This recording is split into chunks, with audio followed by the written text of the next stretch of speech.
2025ರ ಪಿತೃಪಕ್ಷವು September 7ರಿಂದ ಪ್ರಾರಂಭವಾಗಿ September 21ರಂದು ಕೊನೆಗೊಳ್ಳುತ್ತದೆ. ಈ ಅವಧಿಯು 16 ದಿನಗಳವರೆಗೂ ಇರುತ್ತದೆ ಮತ್ತು ಇದರ ಆರಂಭವು ಭಾದ್ರಪದ ಹುಣ್ಣಿಮೆಯಿಂದ ಪ್ರಾರಂಭವಾಗಿ ಮಹಾಲಯ ಅಮಾವಾಸ್ಯೆಯೊಂದಿಗೆ ಮುಕ್ತಾಯಗೊಳ್ಳುತ್ತದೆ. ಪಿತೃಪಕ್ಷದ ದಿನಾಂಕಗಳು ಹೀಗಿದೆ: ಸೆಪ್ಟೆಂಬರ್ 7 ಹುಣ್ಣಿಮೆಯ ಶ್ರಾದ್ದ, ಸೆಪ್ಟೆಂಬರ್ 8, ಸೆಪ್ಟೆಂಬರ್ 23. ಪ್ರತಿಯೊಂದು ದಿನವೂ ಒಂದು ನಿರ್ದಿಷ್ಟ ತಿಥಿಗೆ ಅನುಗುಣವಾಗಿ ಶ್ರಾದ್ದ ನಡೆಯುತ್ತದೆ. ಸೆಪ್ಟೆಂಬರ್ 21 ಸರ್ವಪಿತೃ ಅಮಾವಾಸ್ಯೆ. ಪಿತೃಪಕ್ಷದ ಮಹತ್ವ: ಈ ಅವಧಿಯಲ್ಲಿ ಪೂರ್ವಜರ ಆತ್ಮಗಳಿಗೆ ಶ್ರದ್ಧಾಂಜಲಿ ಸಲ್ಲಿಸಲಾಗುತ್ತದೆ. ಪಿತೃಗಳ ಶಾಂತಿ ಮತ್ತು ಮೋಕ್ಷಕ್ಕಾಗಿ ಶ್ರಾದ್ದ ಮತ್ತು ತರ್ಪಣಾ ಕಾರ್ಯಗಳನ್ನು ಮಾಡಲಾಗುತ್ತದೆ. ಪೂರ್ವಜರನ್ನು ಗೌರವಿಸುವುದರಿಂದ ಪಿತೃದೋಷ ನಿವಾರಣೆಯಾಗಿ ಕುಟುಂಬದಲ್ಲಿ ಒಳಿತಾಗುತ್ತದೆ ಎಂಬ ನಂಬಿಕೆಯಿದೆ. ಹಿಂದೂ ಧರ್ಮದಲ್ಲಿ ಪಿತೃಪಕ್ಷಕ್ಕೆ ವಿಶೇಷವಾದ ಪ್ರಾಮುಖ್ಯತೆಯನ್ನು ನೀಡಲಾಗಿದೆ. ಈ ಸಮಯದಲ್ಲಿ ಮಾಡಿದ ದಾನದಿಂದ ಪೂರ್ವಜರ ಆತ್ಮಕ್ಕೆ ಶಾಂತಿ ಸಿಗುತ್ತದೆ. ಇದರೊಂದಿಗೆ ಈ ಸಮಯದಲ್ಲಿ ಕೆಲವು ವಿಷಯಗಳ ಬಗ್ಗೆಯೂ ಕಾಳಜಿ ವಹಿಸಬೇಕು. ಆ ವಿಷಯಗಳಲ್ಲಿ ಕಾಳಜಿ ವಹಿಸದಿದ್ದರೆ ತೊಂದರೆಗಳನ್ನು ಎದುರಿಸಬೇಕಾಗಬಹುದು. ಎಷ್ಟೇ ಧನ ಸಂಪತ್ತುಗಳು ಇದ್ದರೂ ಪಿತೃ ಕಾರ್ಯ ಮಾಡದೆ ಪೂರ್ವಜರ ಆಶೀರ್ವಾದ ಸಿಗದೇ ಇದ್ದಲ್ಲಿ ಪಿತೃದೋಷದಿಂದ ಕುಟುಂಬದಲ್ಲಿ ಯಾವುದೇ ಕಾರ್ಯಗಳನ್ನು ನಿರ್ವಿಘ್ನವಾಗಿ ಮಾಡಲು ಸಾಧ್ಯವಿಲ್ಲ. ದೇವ ಕಾರ್ಯಕ್ಕಿಂತ ಪಿತೃ ಕಾರ್ಯವೇ ತುಂಬಾನೇ ಶ್ರೇಷ್ಠ ಎಂದು ನಮ್ಮ ಪುರಾಣಗಳಲ್ಲಿ ಹೇಳುತ್ತಾರೆ. ಪಿತೃಪಕ್ಷದಲ್ಲಿ ಪೂರ್ವಜರಿಗೆ ಗೌರವವನ್ನು ನೀಡಲಾಗುತ್ತದೆ. ಈ ದಿನಗಳಲ್ಲಿ ನಮ್ಮ ಪಿತೃಗಳನ್ನು ಸ್ಮರಿಸುತ್ತಾ ಪೂರ್ವಜರ ಆತ್ಮಗಳಿಗೆ ತರ್ಪಣೆಯನ್ನು ನೀಡುತ್ತಾ ಕರ್ಮ ಮತ್ತು ದಾನವನ್ನು ಮಾಡುವ ಮೂಲಕ ಹಲವು ಕ್ರಮಗಳನ್ನು ಮಾಡಲಾಗುತ್ತದೆ. ಹಿಂದೂ ಧರ್ಮದಲ್ಲಿ ಪೂರ್ವಜರನ್ನು ದೇವರಿಗೆ ಸಮಾನವೆಂದು ಪರಿಗಣಿಸಲಾಗುತ್ತದೆ. ಈ ದಿನಗಳಲ್ಲಿ ಪೂರ್ವಜರು ಭೂಮಿಗೆ ಬರುತ್ತಾರೆ ಎಂದು ಹೇಳಲಾಗುತ್ತದೆ. ಪಿತೃಗಳ ಆಶೀರ್ವಾದದಿಂದ ಮನೆಯಲ್ಲಿ ಸಂತೋಷ, ಸಮೃದ್ಧಿ ಮತ್ತು ಸಂಪತ್ತು ಉಳಿಯುತ್ತದೆ. ಇಂತಹ ಸನ್ನಿವೇಶದಲ್ಲಿ ಇವರ ಶ್ರಾದ್ದವನ್ನು ಸರಿಯಾಗಿ ಮಾಡದಿದ್ದರೆ ಪೂರ್ವಜರು ಕೋಪಗೊಂಡು ಅತೃಪ್ತರಾಗಿ ಹಿಂತಿರುಗುತ್ತಾರೆ. ಅವರು ತಮ್ಮ ವಂಶಸ್ಥರನ್ನು ಶಪಿಸುತ್ತಾರೆ. ಶ್ರಾದ್ದ ಮಾಡುವ ಮೂಲಕ ಒಬ್ಬರಿಗೆ ಪಿತೃದೋಷ ಎದುರಾಗುವುದಿಲ್ಲ ಎಂಬ ನಂಬಿಕೆ ಇದೆ. ಹಾಗಾಗಿ ಪಿತೃಪಕ್ಷದ ಸಮಯದಲ್ಲಿ ಯಾವ ಯಾವ ಕೆಲಸಗಳನ್ನು ಮಾಡಬಾರದು ಎಂದು ತಿಳಿಯೋಣ. ಪಿತೃಪಕ್ಷದ ಸಮಯದಲ್ಲಿ ತಾಮಸಿಕ ಆಹಾರವನ್ನು ಸೇವಿಸಬೇಡಿ. ಈ ಸಮಯದಲ್ಲಿ ಸಾತ್ವಿಕ ಆಹಾರವನ್ನು ಸೇವಿಸಿ. ಬೆಳ್ಳುಳ್ಳಿ, ಈರುಳ್ಳಿ ಮತ್ತು ಮಾಂಸ, ಮೀನು, ಆಲ್ಕೋಹಾಲ್ ಅನ್ನು ಸಂಪೂರ್ಣವಾಗಿ ತ್ಯಜಿಸಿ. ಈ ಸಮಯದಲ್ಲಿ ಯಾವುದೇ ಭಿಕ್ಷುಕ ಅಥವಾ ಯಾವುದೇ ಪ್ರಾಣಿಯು ನಿಮ್ಮ ಮನೆಯ ಮುಂದೆ ಬಂದರೆ ಅವುಗಳನ್ನು ಖಾಲಿ ಕೈಯಲ್ಲಿ ಕಳಿಸಬಾರದು.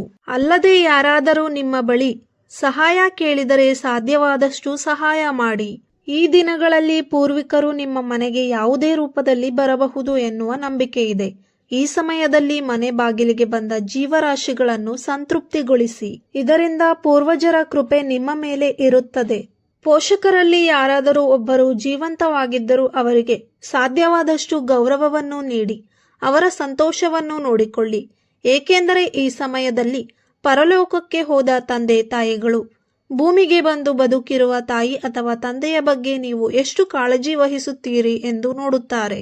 ಸಂಗಾತಿಯು ನರಳುತ್ತಿದ್ದರೆ ಅವರ ಮನಸ್ಸು ಕೂಡ ನರಳುತ್ತದೆ. ಅವರು ಆಹಾರ ಮತ್ತು ನೀರು ಸಿಗದೆ ಶಪಿಸಿ ಹಿಂತಿರುಗುತ್ತಾರೆ. ಇದರಿಂದಾಗಿ ಜೀವನದಲ್ಲಿ ತೊಂದರೆಗಳು ಬರಲು ಪ್ರಾರಂಭಿಸುತ್ತದೆ. ನಿಮ್ಮ ಪ್ರಗತಿ ನಿಲ್ಲುತ್ತದೆ. ಪಿತೃಗಳು ಶುದ್ಧತೆಯನ್ನು ಬಯಸುತ್ತಾರೆ. ಹಾಗಾಗಿ ಮಡಿ ಮೈಲಿಗೆ ಬಗ್ಗೆಯೂ ಗಮನ ಹರಿಸಬೇಕು. ಮಹಿಳೆಯರು ಮುಟ್ಟಿನ ಸಮಯದಲ್ಲಿ ಶ್ರಾದ್ದ ತರ್ಪಣಕ್ಕೆ ಅಗತ್ಯವಿರುವ ಆಹಾರವನ್ನು ತಯಾರಿಸಬಾರದು. ಅಗತ್ಯವಿದ್ದಲ್ಲಿ ಮನೆಯಲ್ಲಿರುವ ಪುರುಷರು ಕೂಡ ಅಡುಗೆ ಮಾಡಬಹುದು. ಪಿತೃಪಕ್ಷದ ಸಮಯದಲ್ಲಿ ಯಾವುದೇ ಕಾರಣಕ್ಕೂ ವಾದ ವಿವಾದ ಮಾಡದೆ ಸೌಹಾರ್ದತೆಯನ್ನು ಕಾಪಾಡಲು ಪ್ರಯತ್ನಿಸಿ. ಪಿತೃಪಕ್ಷದಲ್ಲಿ ಪೂರ್ವಜರು ಮನೆಗೆ ಬರುತ್ತಾರೆ ಎನ್ನುವ ನಂಬಿಕೆ ಇದೆ. ಹಾಗಾಗಿ ನೀವು ಶ್ರಾದ್ದ ಅಥವಾ ತರ್ಪಣ ಬಿಡುತ್ತಿದ್ದರೆ ಪೂರ್ವಜರ ಇಷ್ಟವನ್ನು ಗಮನಿಸಿ ಅಡುಗೆಯನ್ನು ತಯಾರಿಸಿ. ಬಲಿತ ಬಾಳೆಹಣ್ಣು, ಮೊಸರು, ಬಿಳಿ ಬಣ್ಣದ ಮಿಠಾಯಿ, ದಕ್ಷಿಣೆ ರೂಪದಲ್ಲಿ ಹಣವನ್ನು ನೀವು ದಾನವಾಗಿ ನೀಡಬಹುದು. ಪಿತೃಪಕ್ಷದ ಸಮಯದಲ್ಲಿ ಪೂರ್ವಜರ ಸಲುವಾಗಿ ಪ್ರತಿದಿನ ನಿಮ್ಮ ಮನೆಯ ಮುಖ್ಯದ್ವಾರದಲ್ಲಿ ದೀಪವನ್ನು ಹಚ್ಚಬೇಕು. ಪಿತೃಪಕ್ಷದ ಸಮಯದಲ್ಲಿ ಮನೆಯಲ್ಲಿ ಅಶಾಂತಿಯ ವಾತಾವರಣವನ್ನು ಸೃಷ್ಟಿಸಲು ಬಿಡಬೇಡಿ. ಏಕೆಂದರೆ ಪೂರ್ವಜರ ಶಾಪ ಸಂತೋಷವನ್ನು ಕಸಿದುಕೊಳ್ಳುತ್ತದೆ.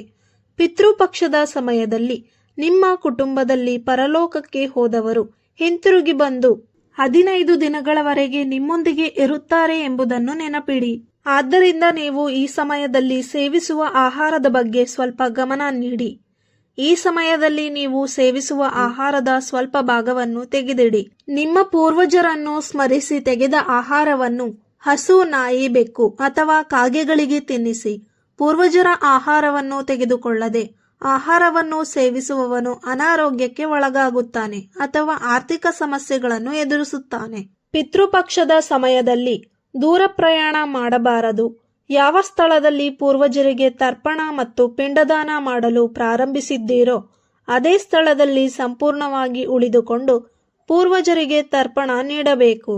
ಅತ್ಯಂತ ಮುಖ್ಯವಾದ ವಿಷಯವೇನೆಂದರೆ ಪಿತೃಪಕ್ಷದಲ್ಲಿ ನಿಮ್ಮ ಪೂರ್ವಜರ ಮರಣದ ದಿನದಂದು ನಿಮ್ಮ ಸಾಮರ್ಥ್ಯ ಮತ್ತು ವ್ಯವಸ್ಥೆಗೆ ಅನುಗುಣವಾಗಿ ಬ್ರಾಹ್ಮಣರಿಗೆ ಆಹಾರವನ್ನು ನೀಡಿ.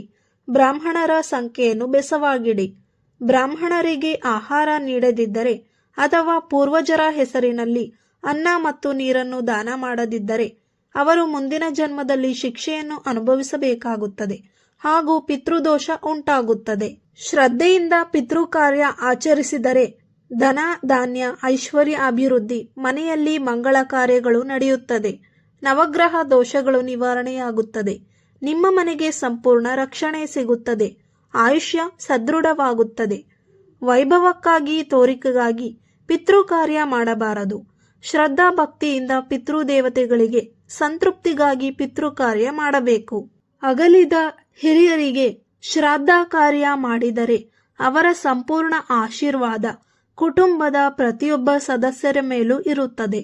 ವಿಡಿಯೋ ನೋಡಿದ ಎಲ್ಲರಿಗೂ ಧನ್ಯವಾದಗಳು. ವಿಡಿಯೋ ಇಷ್ಟವಾಗಿದ್ದಲ್ಲಿ ದಯವಿಟ್ಟು ಲೈಕ್ ಮಾಡಿ, ಶೇರ್ ಮಾಡಿ ಮತ್ತು ನಮ್ಮ ಯೂಟ್ಯೂಬ್ ಚಾನಲ್ ಅನ್ನು ಸಬ್ಸ್ಕ್ರೈಬ್ ಮಾಡಿ.